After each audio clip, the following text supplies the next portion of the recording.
الحمدللہ رب العالمین والصلاۃ والسلام علی رسولہ الکریم اما بعد فاعوذ باللہ من الشیطان الرجیم بسم اللہ الرحمن الرحیم طاسین تلک آیات القرآن وکتاب مبین ھدی وبشری للمؤمنین صدق اللہ العظیم رب اشرح لی صدری ویسر لی امری واحلل عقدۃ من لسانی یفقہوا قولی۔ اللہ تبارک تعالیٰ کے بابرکت نام سے آج سے ہم قرآن حکیم کی 27ویں صورت سورہ النمل کے متعلق آغاز کر رہے ہیں۔ اس وقت ہم قرآن حکیم کے جس باب میں ہیں وہ قرآن حکیم کا چوتھا باب ہے، جس کے بارے میں نے عرض کیا تھا کہ اس میں 8 صورتیں پے در پے مکی ہیں جو کہ مکے میں نازل ہوئیں، اور ایک صورت سورہ احزاب آئے گی جو کہ مدنی صورت ہے۔ گویا کہ 9 صورتوں پر مشتمل یہ باب ہے۔ یہ 8 صورتیں جوڑوں جوڑوں کی شکل میں ہیں۔ اس میں پہلا پیئر ہم نے پڑھ لیا سورہ الفرقان اور سورہ الشورى۔ اب ہم دوسرے جوڑے کا آغاز کر رہے ہیں سورہ نمل، اور پھر اس کے بعد اس سے اگلی صورت سورہ قصص، یہ آپس میں ایک پیئر کی شکل میں ہیں، اس لیے کہ دونوں کا موضوع ایک ہی ہے کہ نبی کریم صلی اللہ علیہ وآلہ وسلم اور آپ کے ساتھیوں کو تسلی اور بشارت دینا، اور آپ کے منکرین کو متنبہ کرنا کہ آخرت سے بے خوف اور دنیا کے عیش و آرام میں مگن ہو کر وہ جس سرکشی پر اترے ہوئے ہیں اسے چھوڑ دیں، اپنے اوپر اللہ کی نعمتوں اور عنایتوں کا شکر ادا کریں اور اپنے پیغمبر کو بھی پہچانیں۔ ان دونوں صورتوں میں ہم دیکھیں گے کہ اصل بنائے استدلال حضرت موسیٰ علیہ السلام کی سرگزشت ہی ہے، اور ان کے علاوہ بھی کچھ سرگزشتیں سنائی گئی ہیں۔ مثلا سورہ نمل میں حضرت داؤد علیہ السلام، حضرت سلیمان علیہ السلام، حضرت صالح اور حضرت لوط علیہ السلام کے واقعات ہمیں کسی قدر ملیں گے، لیکن وہ طبعاً اسی کے بعض پہلوؤں کی مزید وضاحت کرتی ہیں۔ ان دونوں صورتوں میں خطاب نبی کریم صلی اللہ علیہ وآلہ وسلم سے بھی ہوا ہے اور قریش مکہ سے بھی، لیکن زیادہ تر روئے سخن قریش مکہ ہی کی جانب ہے۔ آیے کے مطالعے کا آغاز کرتے ہیں۔ ارشاد ہوتا ہے بسم اللہ الرحمن الرحیم طاسین، یہ سورہ طاسین ہے۔ تلک آیات القرآن و کتاب مبین، یہ قرآن اور ایک واضح کتاب کی آیتیں ہیں، یعنی ایسے کتاب کی جو حقائق کو اس طرح واضح کر دیتی ہے کہ آپ ہی اپنی حجت بن جاتی ہے۔ اس کی صحت اور صداقت کو جانچنے کے لیے کسی خارجی شہادت یا معجزے یا نشانی کی ضرورت نہیں رہتی۔ ھدی وبشری للمؤمنین، یہ ہدایت ہے اور بشارت ہے اہل ایمان کے لیے، ایمان والوں کے لیے۔ وہ اہل ایمان، ان کی صفات بیان ہو رہی ہے آگے۔ الذین یقیمون الصلاۃ ویؤتون الزکاۃ، جو نماز کا اہتمام کرتے ہیں، زکوٰۃ ادا کرتے ہیں۔ یہ دونوں عبادتیں ایمان اور اسلام کا لازمی ظہور ہے۔ اہل عرب کے لیے یہ دونوں عبادتیں کوئی اجنبی نہیں تھی۔ دین ابراہیمی کی ایک روایت کی حیثیت سے وہ نہ صرف یہ کہ ان دونوں عبادتوں سے اچھی طرح واقف تھے، بلکہ ان کے صالحین ان کا اہتمام بھی کرتے تھے، اور یہی وجہ ہے کہ قرآن نے ان کی کوئی تفصیلات بیان نہیں کی ہے۔ آگے ارشاد ہوتا ہے کہ وَهُمْ بِالْآخِرَةِ هُمْ يُوقِنُونَ، یہ جو اہل ایمان ہیں ان کی مزید صفت کیا ہے کہ اور وہ آخرت پر فی الواقع یقین رکھتے ہیں۔ إِنَّ الَّذِينَ لَا يُؤْمِنُونَ بِالْآخِرَةِ، اس کے برخلاف وہ لوگ جو کہ آخرت پر ایمان نہیں رکھتے، آخرت کو نہیں مانتے، زَيَّنَ لَهُمْ أَعْمَالُهُمْ، ان کے اعمال ہم نے ان کے لیے خوشنما بنا دیے ہیں۔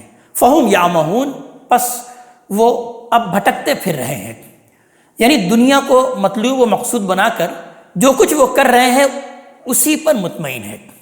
یہ در حقیقت اللہ تبارک تعالیٰ کی اس سنت کی طرف اشارہ ہے جس کی وضاحت قرآن حکیم میں جگہ جگہ ہو چکی ہے کہ جو لوگ اس دنیا کو مقصود و مطلوب بنا کر اپنی تمام ذہانت اور قابلیت اسی کی طلب میں لگا دیتے ہیں، اللہ تعالیٰ ان کے اعمال اور مشاغل کو اس طرح ان پر مسلط کر دیتے ہیں کہ پھر نہ وہ ان کو چھوڑنے ہی پر آمادہ ہوتے ہیں اور نہ ان سے چھوٹ ہی سکتے ہیں، اور انہی کے اندر بھٹکتے رہتے ہیں، یہاں تک کہ ایک دن فرشتہ اجل آ کر ان کو دبوچ لیتا ہے۔ اولئک الذین لہم سوء العذاب، یہ لوگ ہیں کہ ان کے لیے دنیا میں بھی برا عذاب ہے وہم فی الآخرۃ هم الاخسرون، اور آخرت میں بھی یہی سخت خسارے میں ہوں گے۔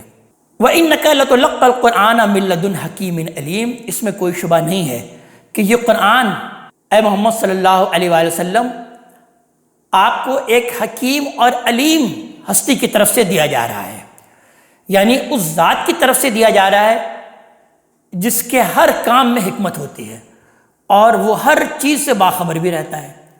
اس لیے مطمئن رہیں کہ وہ آپ کو کبھی تنہا نہیں چھوڑے گا، بلکہ ہر قدم پر آپ کی رہنمائی فرمائے گا اور آپ کو منزل مقصود پر پہنچائے گا۔ اس کے بعد پھر اگلی آیت سے اللہ تعالیٰ نے اپنی عنایت کو سمجھانے کے لیے حضرت موسیٰ علیہ السلام کا قصہ سنایا ہے، اور اس کی وجہ یہ ہے کہ نبی کریم صلی اللہ علیہ وآلہ وسلم کے ساتھ سب سے زیادہ اگر کسی نبی کی مماثلت ہے تو حضرت موسیٰ علیہ السلام ہی کی ہیں، لہٰذا آگے انہی کی سرگزشت آپ کے مخاطبین کی تنبیہ کے لیے سنائی گئی ہے، تاکہ واضح ہو جائے کہ در حقیقت پیغمبری ہوتی کیا ہے، یہ کیسے ملتی ہے، اور اس کے ساتھ اللہ کی کیا کیا عنایتیں وابستہ ہوتی ہیں۔ لہذا ارشاد ہوتا ہے آیت نمبر 7 سے کہ وَإِذْ قَالَ مُوسَىٰ لِأَهْلِهِ، یاد کرو اس وقت کو کہ جب کہ موسیٰ نے اپنے گھر والوں سے کہا انی آنست نارا، کہ میں نے ایک آگ سی دیکھی ہے۔ یہ اس وقت کا قصہ ہے کہ جب موسیٰ علیہ السلام مدین میں 8 یا 10 سال گزارنے کے بعد اپنی بیوی کو لے کر واپس مصر جا رہے تھے۔ اپنے اس سفر میں جب وہ مدین سے چل کر جزیرہ نماء سینا کے اس مقام پر پہنچے جو اب کوہ سینا یا جبل موسیٰ کہلاتا ہے، تو اس پہاڑ کے دامن میں یہ واقعہ پیش آیا۔ نزول قرآن کے زمانے میں یہ پہاڑ طور کے نام سے مشہور تھا۔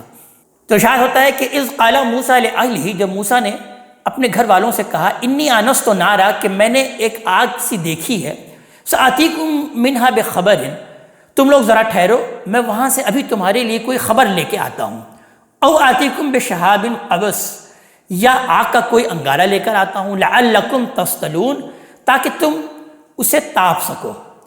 اس سے معلوم ہوتا ہے کہ یہ سردی کا زمانہ تھا اور موسیٰ علیہ السلام اپنی بیوی بچوں کے ساتھ وادی طور کے پاس جب پہنچے تو رات ہو چکی تھی اور انہیں راستے کا بھی کچھ اندازہ نہیں ہو رہا تھا، لہٰذا روشنی دیکھ کر انہیں کوئی روشنی نظر آئی، تو روشنی دیکھ کر انہیں خیال ہوا کہ ہو سکتا ہے کہ وہاں کچھ لوگ ہوں جنہوں نے اس سردی کے موسم میں آگ جلا کر کچھ گرمائش حاصل کرنے کے لیے اس کے گرد بیٹھے ہوں، تو ان سے مل کر شاید انہیں کوئی راستے کی رہنمائی بھی مل جائے، ورنہ آگے کا کوئی انگارہ لے آؤں جس سے گرمی حاصل کی جا سکے۔ فلما جاء نودیا، تو جب وہ اس کے پاس پہنچے تو ندا آئی انبورک من فی النار ومن حولھا، کہ مبارک ہے وہ جو اس آگ میں جلوہ فرما ہے اور وہ بھی جو اس کے ارد گرد ہیں، یعنی اللہ کے فرشتے۔ اس میں مبارک کے لفظ سے بیان حقیقت کے ساتھ حضرت موسیٰ کی تسلی بھی مقصود تھی علیہ السلام، کہ وہ اس طرح کی آواز سن کر گھبرائے نہیں، یہ اللہ تعالیٰ کی بابرکت ذات کی آواز ہے۔ وسبحان اللہ رب العالمین، اور پاک ہے اللہ تبارک تعالیٰ جہانوں کا رب۔ یا موسیٰ انہ انا اللہ العزیز الحکیم، اے موسیٰ یہ میں ہوں اللہ زبردست اور کمال حکمت والا۔ یعنی سب سے پہلے اللہ تعالیٰ نے اپنا تعارف کرایا انتہائی شاندار انداز سے کہ انا اللہ العزیز الحکیم، میں ہوں اللہ تبارک تعالیٰ جو کہ العزیز ہے اور حکمت والا ہے، لہذا تم اطمینان رکھو، وَأَلْقِ عَصَاكَ، اور اپنی لاٹھی زمین پر ڈال دو۔ فَلَمَّا رَآهَا تَهْتَزُّ، پھر جب موسیٰ نے علیہ السلام اس کو دیکھا کہ وہ اس طرح بل کھا رہی ہے كَأَنَّهَا جان، کہ گویا کہ وہ سانپ ہے، وَلَّا مُدْبِرًا وَلَمْ يُعَقِّبْ، تو پیٹ پھیر کر بھاگے اور پلٹ کر دیکھا بھی نہیں۔ یا موسیٰ لا تخف، ارشاد ہوا اے موسیٰ ڈرو نہیں، انی لا یخاف لدی المرسلون، میرے حضور پیغمبر ڈرا نہیں کرتے۔ یہ در حقیقت تسلی کا نہایت دل نواز اسلوب ہے۔ مطلب یہ ہے کہ تم نبوت کے منصب پر فائز کیے جا رہے ہو اور اس منصب کے حاملین میری حفاظت میں ہوتے ہیں، انہیں اس طرح کی چیزیں کوئی غضن نہیں پہنچایا کرتی، اس لیے بے خوف اور مطمئن ہو جاؤ۔ الا من ظلم، مگر جو برائی کے مرتکب ہو، ثم بدل حسنا بعد سوء، پھر برائی کے بعد وہ اسے بھلائی سے بدل دے، فانی غفور الرحیم، تو ان کے لیے میں بہت بخشنے والا ہوں اور بڑا مہربان ہوں۔ یہ استثناء اس بات کا قرینہ ہے کہ حضرت موسیٰ علیہ السلام کے ذہن میں اس موقع پر غالباً قبطی کے قتل کے واقعے کی طرف منتقل ہو گیا ہوگا کہ ان سے چونکہ ایک غلطی ہو چکی تھی تو یہ کہیں اسی کا خمیازہ نہ ہو، لہذا مزید تسلی کے لیے فرمایا کہ توبہ و اصلاح سے آپ اس کی تلافی کر چکے ہیں اور میں بڑا غفور الرحیم ہوں، اس لیے ایسا کوئی اندیشہ آپ کو نہیں ہونا چاہیے۔ وَأَدْخِلْ يَدَكَ بِجَيْبِكَ، پھر مزید اللہ تعالیٰ نے ارشاد فرمایا کہ اور اپنا ہاتھ ذرا اپنے گریبان میں ڈالو، تخرج بیضاء من غیر سوء، وہ بغیر کسی بیماری کے سفید ہو کر چمکتا ہوا نکلے گا۔ فی 9 آیات، یہ 9 نشانیوں میں سے ہیں، یعنی قرآن کے دوسرے مقامات میں ان 9 نشانیوں کی تفصیل ہمیں ملتی ہے۔ اللہ تبارک تعالیٰ نے یہاں بیان فرمایا کہ یہ ان 9 نشانیوں میں سے 2 نشانیاں ہیں۔ الی فرعون وقومہ، تم فرعون اور اس کی قوم کے پاس جاؤ، انہم کانوا قوما فاسقین، وہ بڑے ہی نافرمان لوگ ہیں۔ فلما جاءتہم آیاتنا مبصرہ، پھر جب ہماری یہ آنکھیں کھول دینے والی نشانیاں ان کے سامنے آئیں، قالوا ھذا سحر مبین، تو انہوں نے کہہ دیا کہ یہ تو کھلا جادو ہے۔ یعنی اب وہ واقعہ بیان کیا جا رہا ہے کہ حضرت موسیٰ علیہ السلام ان نشانیوں کے ساتھ فرعون کے دربار میں پہنچے اور یہ نشانیاں دکھائیں، تو انہوں نے نشانیوں کو دیکھتے ہی فوراً یہ کہا کہ ھذا سحر مبین، یہ تو کھلا ہوا جادو ہے۔ وجحدوا بها واستيقنتها انفسهم ظلما وعلوا، انہوں نے ظلم اور گھمنڈ کے باعث ان کا انکار کیا، درحال کہ ان کے دل ان نشانیوں کو تسلیم کر چکے تھے، یعنی وہ دل سے مان چکے تھے کہ یہ واقعی معجزہ ہے، یہ کوئی جادو نہیں ہے، لیکن انہوں نے محض تکبر کی وجہ سے اس کا انکار کیا۔ فانظر کیف کان عاقبۃ المفسدین، تو بس ذرا دیکھو ان مفسدین کا انجام کیا ہوا۔ موسیٰ علیہ السلام کے واقعے کے بعد اب اللہ تبارک تعالیٰ کنٹراسٹ کے طور پر 2 اور بادشاہ حضرت داؤد علیہ السلام اور حضرت سلیمان علیہ السلام کا تذکرہ کر رہے ہیں کہ دیکھو ایک بادشاہ تو وہ فرعون بھی تھا، اس کو بھی ہم نے اقتدار عطا کیا تھا، لیکن اس نے کس قدر کفر، فساد اور ناشکری کا مظاہرہ کیا، اور ذرا دیکھو کہ ان کے پاس بھی قوت اور اقتدار تھا، لیکن یہ کس طرح سے اللہ تبارک تعالیٰ کے شکر گزار بندے بنے۔ لہٰذا ارشاد ہوتا ہے وَلَقَدْ آتَيْنَا دَاوُودَ وَسُلَيْمَانَ عِلْمًا، اور ہم نے داؤد اور سلیمان علیہ السلام کو بڑا علم عطا فرمایا تھا۔ اس سے مراد در حقیقت وہ حکمت اور معرفت بھی ہے جو براہ راست انہیں عطا ہوئی، اور نفس اور مادے میں تصرفات کا وہ علم بھی جو ان کے زمانے میں بنی اسرائیل کے بعض لوگوں کو عطا کیا گیا تھا، جس کا ذکر ابھی آگے بھی ہوا ہے۔ یہی دوسرا علم ہے جس کی بدولت وہ اس زمانے میں سب سے عظیم اور سب سے زیادہ طاقتور سلطنت کو قائم کر دینے میں یہ دونوں حضرات کامیاب ہوئے۔ وقال الحمدللہ، اور ان دونوں نے کہا کل شکر اور کل ثنا اللہ تبارک تعالیٰ ہی کے لیے ہے، الذی فضلنا علی کثیر من عبادہ المؤمنین، وہ اللہ تبارک و تعالیٰ جس نے ہمیں اپنے بہت سے مومن بندوں پر فضیلت عطا فرمائی۔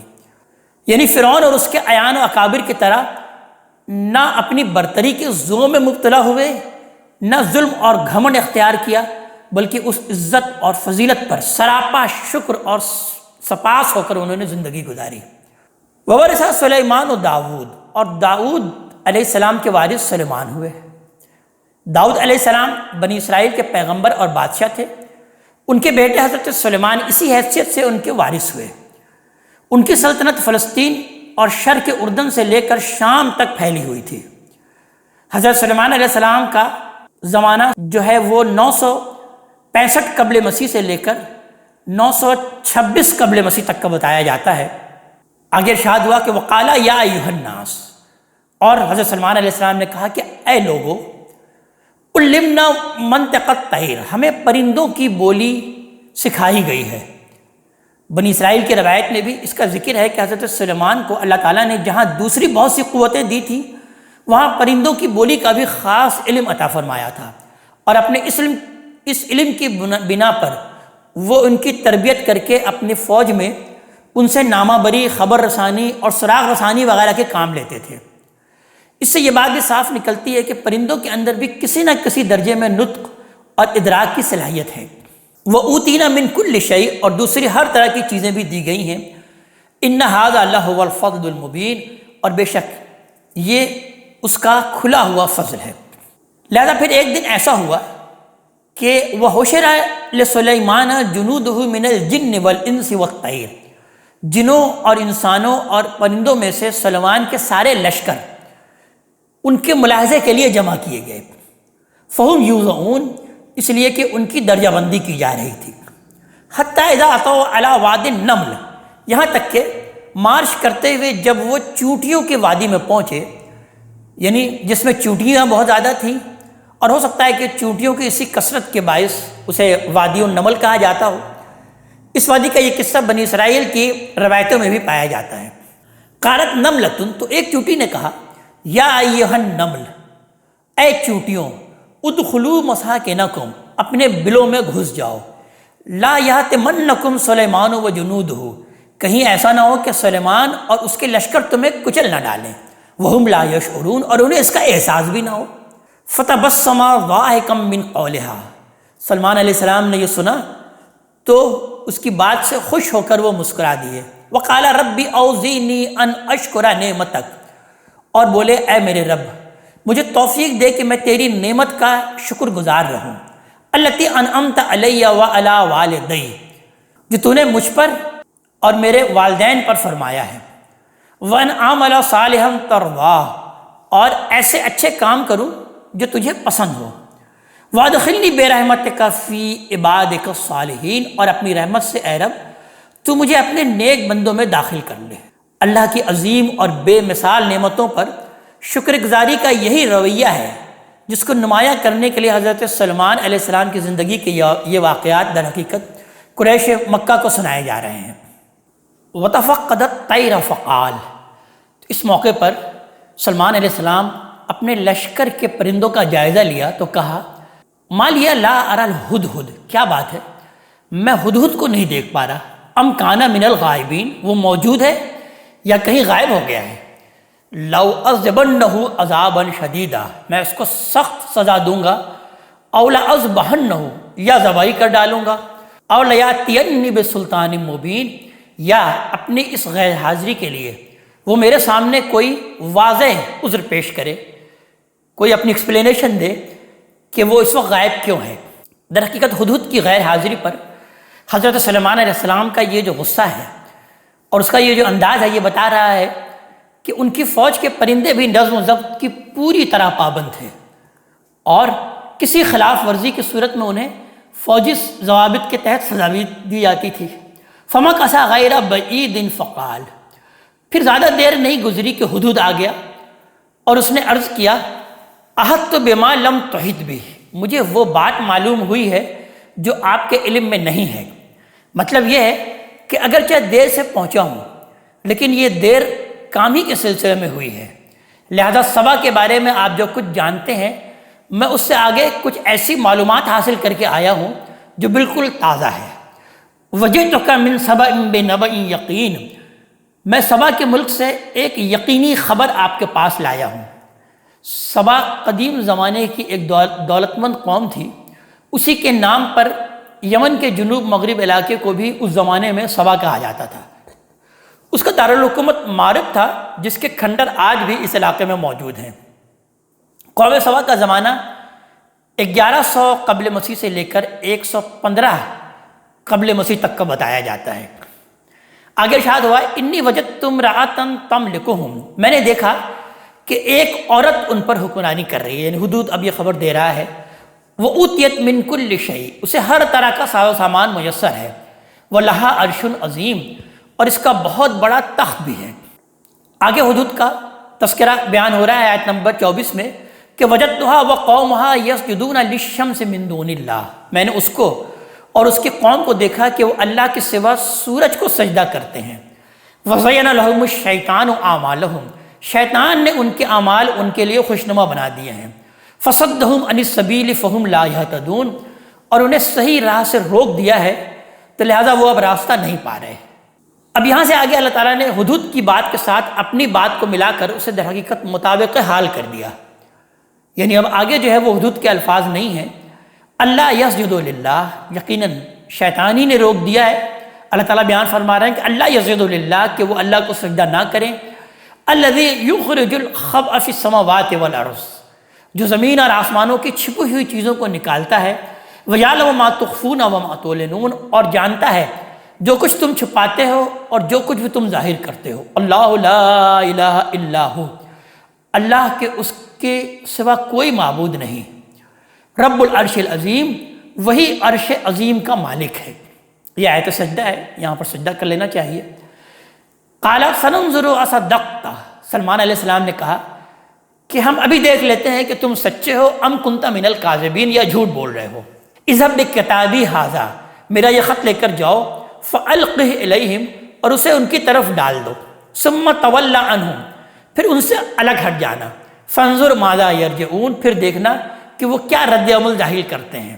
مطلب یہ کہ خط ڈال کر فوراً واپس مت آ جانا، بلکہ یہ دیکھنے کی کوشش بھی کرنا کہ اس خط کو پا کر وہ لوگ کیا کہتے ہیں۔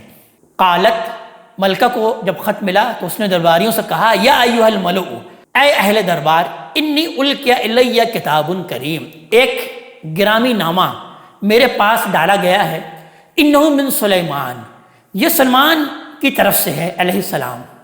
سلمان علیہ السلام کا خط کا یہ پہلا جملہ ہے، اور قدیم زمانے میں سلاطین اور عمرا کے خطوط اور فرامین اسی طریقے سے شروع ہوتے تھے کہ یہ فلاں کی طرف سے ہے۔ وَإِنَّهُ بسم اللہ الرحمن الرحیم، اور یہ اللہ رحمان اور رحیم کے نام سے ہے۔ اس سے معلوم ہوتا ہے کہ بنی اسرائیل کے ہاں بھی خطوں کی ابتدا بسم اللہ الرحمن الرحیم کے ہم معنی کلمات ہی سے کی جاتی تھی۔ ملکہ نے خط کے اس سرنامے کا حوالہ غالباً اس لیے دیا کہ خط جس ہستی کی طرف سے آیا ہے، درباری کو کوئی رائے قائم کرتے ہوئے اس کے بارے میں متنبع رہے کہ یہ کوئی عام بادشاہ کی طرف سے خط نہیں آیا۔ آگے ارشاد ہوا، خطی کا حصہ جو خط میں بیان ہوا کہ اللہ تعالی علیہ، اس میں لکھا ہے کہ تم میرے مقابلے میں سرکشی نہ کرو، وَأْتُونِي مسلمین، اور فرما بردار بن کر میرے پاس حاضر ہو جاؤ۔ حضرت موسیٰ علیہ السلام کی بعثت کے ساتھ ہی فلسطین کا علاقہ بھی جزیرہ نما عرب کی طرح اللہ تعالیٰ نے اپنی دعوت کے لیے خاص کر لیا تھا، لہذا بنی اسرائیل کو حکم دیا گیا ہے کہ وہ اس علاقے کو اس کے باشندوں سے خالی کرا لیں، اسے توحید کا مرکز بنائیں، اور اس میں کسی کافر اور مشرک کو زندہ نہ چھوڑیں، اور اس کی سرحدوں سے متصل کسی علاقے میں کافروں اور مشرکوں کی کوئی حکومت بھی قائم نہ رہنے دیں، الا یہ کہ وہ ان کے بازگزار بن کر رہیں۔ تورات کی کتاب استثناء میں اس کے باب 20 میں یہ حکم پوری تفصیل سے ہمیں ملتا ہے۔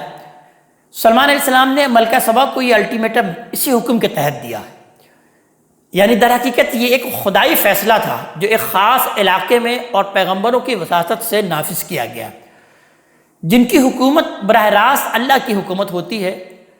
اس کا عام مسلمانوں اور ان کے کسی ملک یا اس کی حکومت سے کوئی تعلق نہیں ہے، لہذا جن لوگوں نے اس سے یہ نتیجہ نکالا ہے کہ ہر اسلامی حکومت کو اب یہ حق حاصل ہے کہ وہ غیر مسلموں کو دنیا میں کسی جگہ اقتدار پر متمکن نہ رہنے دیں، ان کی یہ رائے صحیح نہیں ہے۔ آگے ارشاد ہوتا ہے آیت نمبر 32 میں، قالت یا ایھا الملو، ملکہ نے کہا اے اہل دربار، افتونی فی امری، میرے اس معاملے میں مجھے رائے دو، ما کنت قاطعۃ امرا، تمہیں معلوم ہے کہ میں کسی معاملے کا فیصلہ نہیں کرتی حتی تشہدون، جب تک کہ تم لوگ میرے حضور موجود نہ ہو۔ یہ در حقیقت دلجوئی کا جملہ ہے، اس سے مقصود یہ ہے کہ ملکہ اگر ان سے اختلاف بھی کرے تو اسے وہ جبر کنسیڈر نہ کرے، بلکہ ملک اور قوم کی خیرخواہی کے جذبے سے اس پر غور کریں۔ اس سے یہ خیال نہیں کرنا چاہیے کہ اس کی حکومت ایک جمہوری حکومت تھی، جیسا کہ بعض لوگ پھر یہ خیال کرنے بیٹھ جاتے ہیں۔ حقیقت یہ ہے کہ شخصی حکومت بھی اپنے اعیان و اکابر کے مشورے ہی سے ہی فیصلہ کرتی ہے۔ آگے ان کے درباریوں کا مکالمہ نقل ہوتا ہے کہ قالوا نحن اولو قوت و اولو باس شدید، انہوں نے جواب دیا کہ ہم طاقتور بھی ہیں اور اعلیٰ جنگی صلاحیت رکھنے والے بھی ہیں۔ والامر الیک، آگے فیصلہ آپ کے ہاتھ میں ہے، فانظری ماذا تامرین، تو دیکھ لیجئے کہ آپ کیا حکم دیتی ہیں۔ اس سے معلوم ہوتا ہے کہ درباریوں کا رجحان لڑنے کی طرف تھا، جو انہوں نے در حقیقت نہایت شائستہ طریقے سے اس کا اظہار کیا۔ قالت ان الملوک اذا دخلوا قریہ، تو ملکہ نے جواب دیا کہ بادشاہ لوگ جب کسی بستی کو فتح کر کے اس میں داخل ہوتے ہیں، افسدوها وجعلوا اعزۃ اہلها اذلہ، تو اس کو درہم برہم کر دیتے ہیں پہلے، اور اس کی عزت والوں کو ذلیل کر دیتے ہیں۔ وَكَذَلِكَ يَفْعَلُونَ، اور یہ لوگ بھی یہی کریں گے۔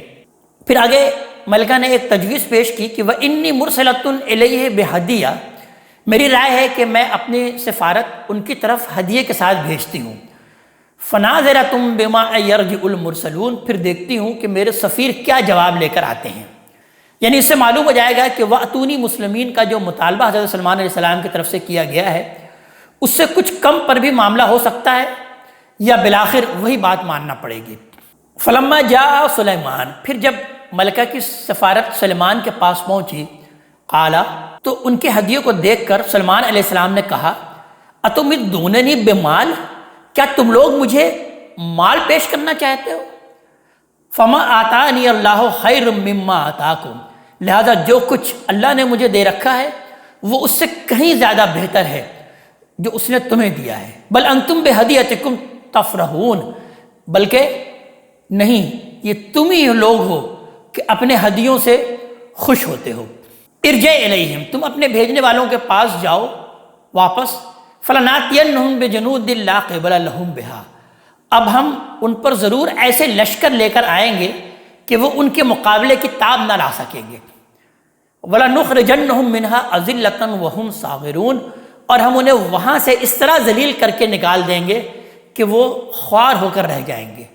مطلب یہ ہے کہ اس طرح کے تحائف اور ہدیے تم لوگوں کو ہی خوش کر سکتے ہیں، لیکن میں ان کا متمنی نہیں ہوں۔ میرے الٹیمیٹم کے پیچھے ایک اصولی فیصلہ ہے اور میں ہر حال میں اس کو نافذ کروں گا۔